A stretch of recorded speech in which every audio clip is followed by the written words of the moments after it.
Hey guys, subscribe for daily content. And if you're shopping for gear, make sure you check out the description for the newest items at some of the very best online retailers. There's also links for some of the items that I personally recommend. Thanks! What's going on YouTube? Metal Complex here, and today I've got another interesting knife review slash knife overview to share with you guys. This is the Luft Concepts Avant, designed by Jake of Bearded Gear right here on YouTube, and his partner Ryan Rimmer of Rimmer Designs. You can check out Rimmer Designs on Instagram, as well as you can check out Bearded Gear there as well. And make sure you subscribe to Bearded Gear right here on YouTube.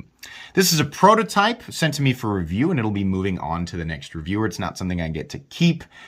There were pre-orders for this that I think have completely ended. You can go check out the original listing for this right down in the description. There were no kickbacks or anything like that, no affiliate programs. They just sent it to me to give, as per usual, my honest thoughts, so I'm going to do that. This is a prototype. I'm going to keep that in mind, and I want you guys to keep that in mind as well.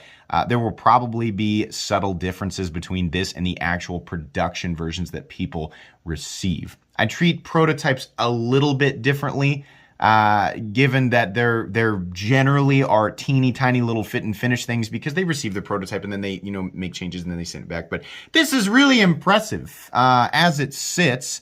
So I'm going to go ahead and do my usual review and basically just keep that in mind. Thanks so much to my generous patrons who are supporting me right now. There's a link for Patreon right down below, and please make sure to follow me on Instagram at metal_complex.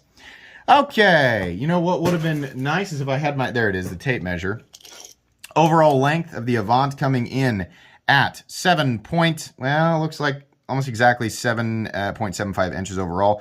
The blade length is coming in at 3.25 inches, and the cutting edge is coming in at 3 inches. Does this look familiar to you, kind of? Is there something in your subconscious that's kind of, the lines, right? This is definitely doing its own thing. This is definitely a unique design.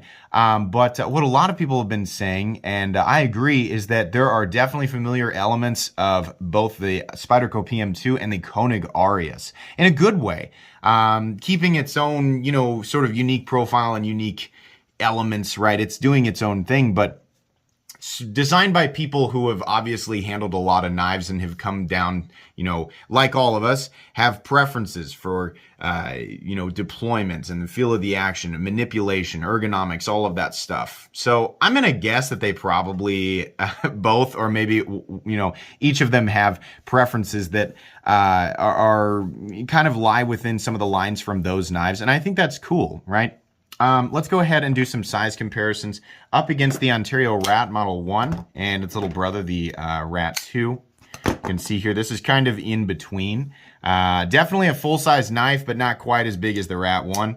Let's put it up against the Spyderco PM2 and Para 3. As you can see here, I mean, yeah, there's some similarities for sure, but also it's a totally different knife, right? So there you go. A little shorter than the PM2. The blade to handle ratio is similar. I know a lot of you guys really, love that one. I'm somebody, if you don't know, I'm somebody who really does not care so much about the whole blade to handle ratio thing. It's more about whether or not the design is comfortable and easy to manipulate given where everything is located. So I've always been a huge fan of the PM2 and especially the Para 3, despite them having kind of awkward blade to handle ratios. Let's put it up against the Benchmade Griptilian, or in this case, the Ritter Hogue, and its little brother, the Bug Out. In this case, I say the little brother. It is the little brother of the size comparisons here. Very close to the size of the Ritter Hogue, and honestly, fairly close to the size of the Bug Out. It's just dimensionally a little bit different. So, I wish I had a Koenig Arius here to compare for you guys, but I don't. Let's go ahead and do a hardware check on this guy. Let me get out my tools. As per usual, there it is. Tools are very inexpensive and very recommendable. You can find them right down in the description in the section that says my tools. I checked all this hardware beforehand. T8 across the board, T8 on the pivot, it's T8 on the body screws, on the pocket clip screw, right? T8, easy. Very, very, very simple. No issues there.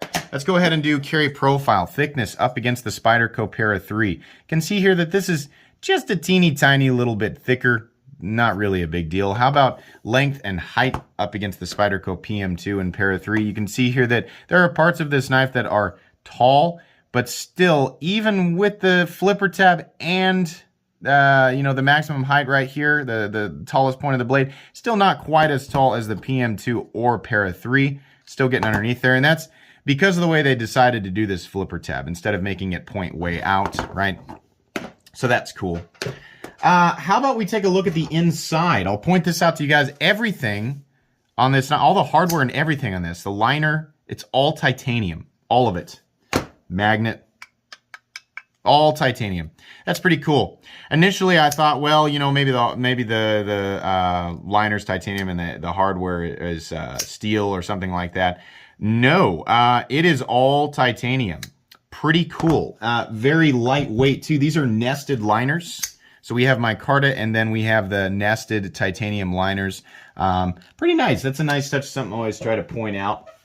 This thing is lightweight for how much knife you're actually getting. So again, a 7 3/4 inch overall knife coming in at 3 ounces. Yeah, I'm happy. Oh, no, sorry. We have a change of report. 2.96 ounces. Yeah, so if the blade to handle ratio doesn't do it for you, then maybe the ratio of overall length or blade length to weight ratio. Some people subscribe to the ounce and inch thing. Yeah, this clears it. So that's great. This thing does definitely feel lightweight. It's one of those knives that you, like at 3 ounces, feels pretty feathery, even compared to some knives that weigh a little bit less because of their dimensions and how, like when a knife that's a full-size knife weighs under 3 ounces, it really, really feels lightweight as compared to something that is half the size and weighs 2 ounces, right? It's the balance of things feels good in the hand, right? Okay, let's see here. What have we not done? I think we have pretty much done everything. Let's move on and take a look at this. So these come in a few different variations. I don't know. I think that maybe there are coated and non-coated blades and different colors of micarta. This one coming in, I suppose, a dark or a natural micarta. I'm going to tell you guys, it's not quite this dark normally. I put some lightweight, some 10 weight nano oil in the pivot, and then it got on my fingers, and then I touched the micarta, so parts of this are a little darker than it was when it came to me. And I'll tell you why I did that. Initially, and this is a prototype again, so I wasn't judging it. Yours might feel totally fine when you get it. If it doesn't, just hit it. I link this stuff, right down in my description. It's in the My Tools section, right? This is worth it. A little bit of that on the detent ball, a little bit inside the pivot. The action on this thing went from pretty good to, wow, really, really good, really fast. And that's the case with a lot of, like, whenever I get something, whether it's brand new for me or it's a prototype sent for review, if something feels a little bit gritty, I just hit it with that and it usually fixes it, right? And if it's, if it's worse than that, if it's dirty or something, you just take it apart, clean it out, and put some of that on there, and it's usually just fine. That's the case here. The action on this is very good. That blade does not weigh very much. There's not a lot of weight in the blade, right? So it's going to rely on smooth surfaces and things like that. Basically proper manufacturing. And this is manufactured really well. It's made by Riot, which is cool. That's great. Riot always does a really good job, and you can always tell, or at least if you can't tell and someone says, if you can't 100% tell and someone says Riot, you're like, oh, that makes sense. But yeah, very cool. So anyways, we have the darker micarta, and they did point out, like, this is a prototype. It's been kind of tossed around, so that's stuff like this, right? That's kind of why I pointed it out. It's going to have a couple of little marks and things on it. No big deal. Very easy disengagement, as you guys can see. Very easy deployment thanks to that large opening hole. The flipper tab also works really well. It's a bit pointy, but they did point out to me that the production versions have a less pointy flipper tab, so that's fine. But a lot of people would say it doesn't even need a flipper tab. Why is it even on there? The flipper tab is so low profile that I think it really doesn't matter. It's there if you want to use it, and if you don't want to use it, then it's not really in the way of anything because of how they shaped it and where they positioned it. So that's fine. If you're having a flippy kind of day, then you can flip it. If you're having more of a, you just want to use your thumb or you want to use the finger back here, yeah, this is great. It's very easy. They carve this little area right out right here so that you could gain access easily to that titanium liner, and then they knocked that down a little bit. It's my point is it's really, really easy to get at. It's exactly what you'd want. This is not contoured, but the edges are nicely chamfered, nicely knocked down. Ergonomically is super duper comfortable. Whether you want to choke back, this has got the wire clip, so everything's rounded. So I can feel the clip, but there's nothing sharp. So it's fine. Choked back, choked up. This isn't necessarily a, like a rounded out choil that's going to shape perfectly to your finger. But they've left this area so open, and the transition from here to this rounded part to down here, it lets you kind of put your fingers where you want without being trapped specifically in one spot when you're choking up. The Spyderco Para 3 and PM2 are an example of they have a very specific spot where they want you to put your finger. And it is comfortable, right? I've never had a problem with that. When they do something like this, right? While it doesn't have a very like, this is absolutely where you're supposed to lock in kind of feel, you can move around. The freedom here, the ergonomic freedom of the lines is very good. And this is something that I have always talked about. That's why I'm not a ratios person. The whole like, I need to maximize my cutting edge for the amount of overall knife that I'm carrying. I don't necessarily care. What frustrates me is when I don't have the ergonomic freedom to move my hands around depending on how I want to use the knife. This knife leaves it open. You can put your hands where you want. That's something that I appreciate. I don't know if you think like me or not, but that's just, that's how I've always been. The blade, cool. You have a flat that, we didn't actually measure the blade stock thickness here. We should probably do that. Let's see. Blade length on this, blade stock thickness on this guy is coming in at about 135 thousandths or so. You have a flat that carries out about, there's the end of the flat right there. Can we see? Sorry, blade's DLC coded. 55 to 60% the length of the blade, and then the grind starts pretty high. So it does taper down to a pretty darn thin cutting edge. Check out how it's straight, and then the belly is up here, and it's pretty, an abrupt change and goes out to the tip. That's nice. This blade will work really, really well for EDC, and it's still got a tip, so you can still puncture slicing tasks, or you're, not going to be super great at your draw cuts or anything like that.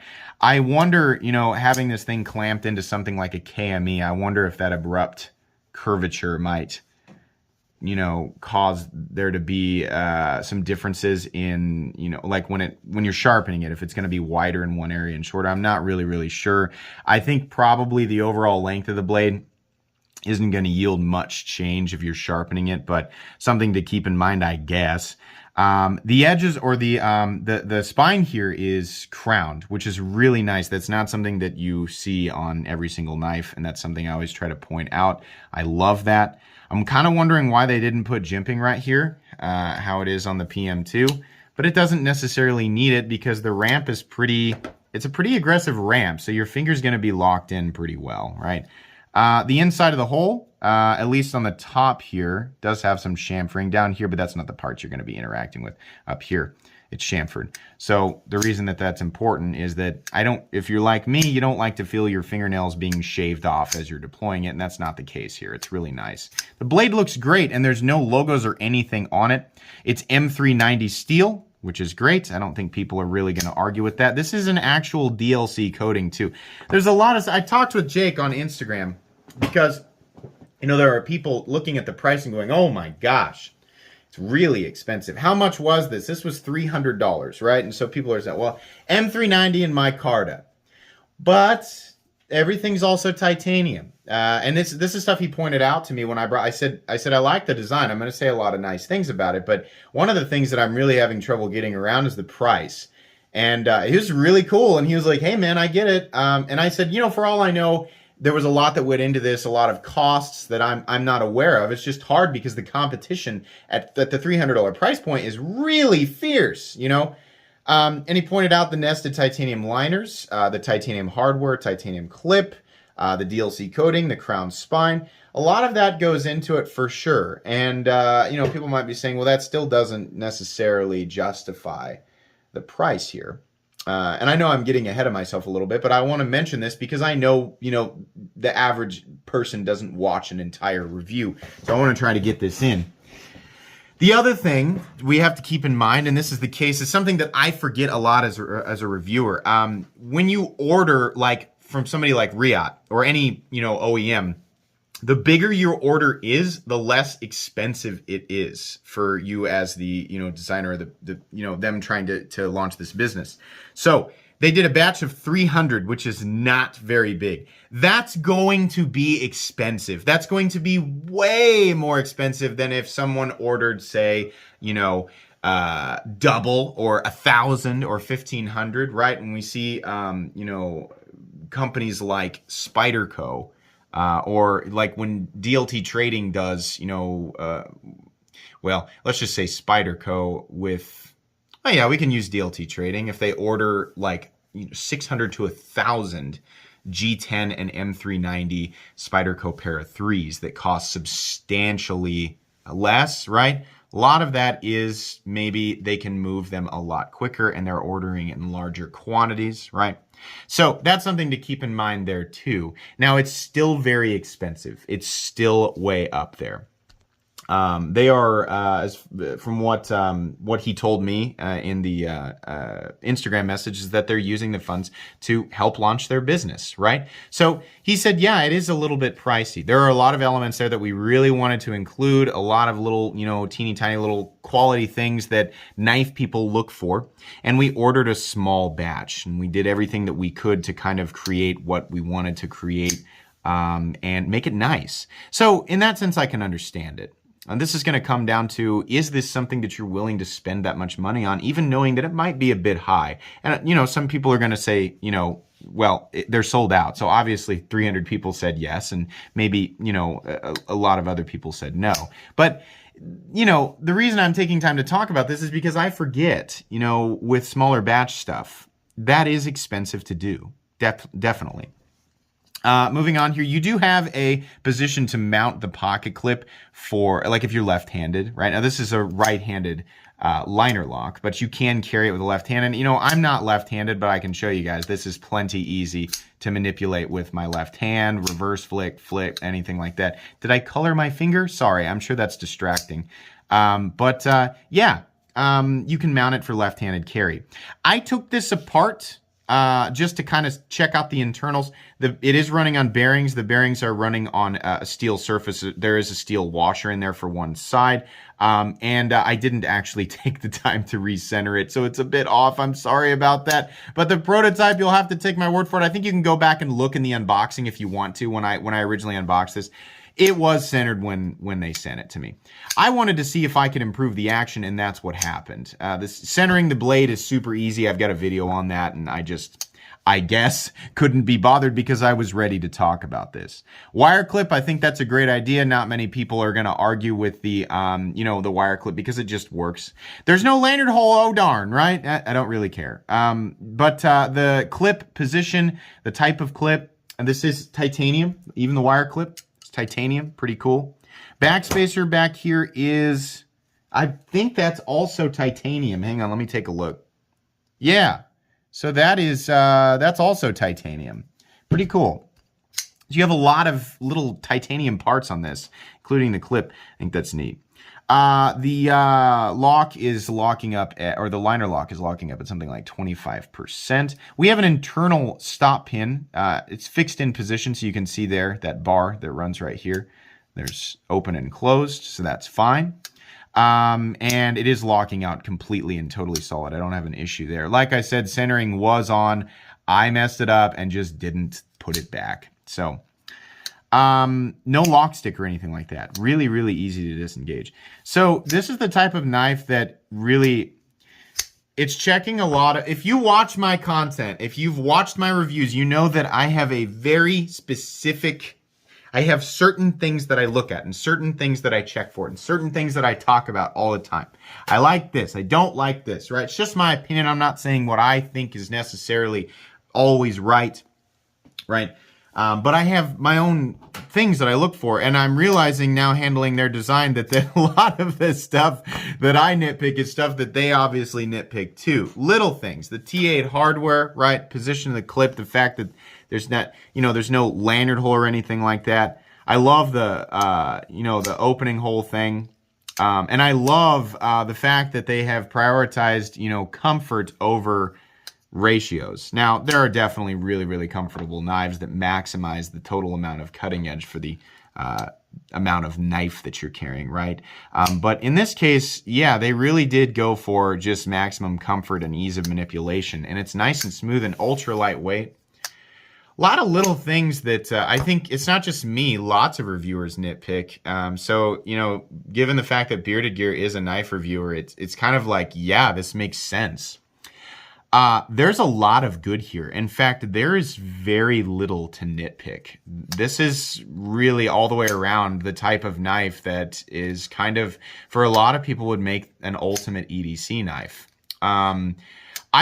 I think personally, I would have liked to see the scales be a little tiny bit. Now, this would have made it more expensive. I'm almost certain this would have made it a little bit more expensive. Slightly contoured. And thinner. I think that would have been great, but it also works just fine the way that it is, right? This is the type of knife that when you look at it, it's just, you take a look at it. Most people are going to go, that's probably my Carta and M390. And people would take a shot in the dark, given the competition out there, of what it probably is going to cost. And they would probably come to the conclusion that it costs somewhere between, well, somewhere right around $175. So that $300 price tag is going to come as a shock for a lot of people. But that's why I took my time with this to kind of point out this is Riyadh. They're known for making knives in the $400 territory, even though, those knives are generally titanium, right? We do have those little elements that not everybody cares about, right?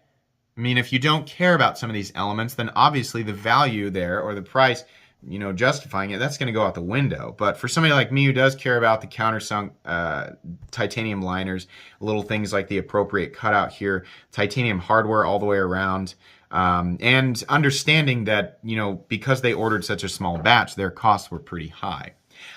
I still think it's a little high. I do. But this is a great example of a knife that is, it's an excellent design. It's really good. There's really not a lot here to complain about. Me personally, I have made many purchases. In fact, here recently, I have made purchases where I go, this is too much money for this item, but I really want it. And I'm going to go ahead and buy it because a lot of times it's partially because I believe in the company, or I know that the quality is going to be so good that eventually the sting of paying a little bit extra is going to wear off. I think the people who did pick this up are probably going to enjoy it. It's going to become, a tool that they really, really prefer to use. This isn't the countersunk. It's not like this is like groundbreaking. Oh my gosh, it's something that's so incredibly innovative that I've never seen it before. No, it's not. And they obviously didn't set out to do that. They just wanted to make a really, really good, high quality EDC knife that had their own, their own personality, their own taste, and their own, all the little things that they probably nitpick with their own knives. They wanted to make sure that those weren't present. At least that's what I'm gathering here. So I like this a lot. You're going to have to justify the price for yourself. But, this is, even given all of the information here, honestly, I think it's still a bit high. But this is a good knife. I think that's the best way to conclude this. I like the design. It's good. It's well thought out. And it's high quality. But again, this is a prototype. So if you're seeing little goofs here and there, I didn't think there were too many. This is a prototype. The production samples will probably be perfect given Riyadh's reputation. Anyways, I do appreciate Jake and Ryan sending this for me to take a look at. This was fun. I enjoyed this one. I love talking about stuff, and it's always fun when, like to look at a prototype, right? That's always enjoyable for me. Please make sure to follow me on Instagram at metal_complex. If you guys enjoyed this video, leave a like. If you'd like to check out my other content, I do, of course, have lots of videos of knives that are either expensive or inexpensive that I do or don't like, so check those out. And if you enjoy all my content, go ahead and click on that Metal Complex logo right there and subscribe because there's definitely more coming. Thanks again for watching, everybody, and have a great day.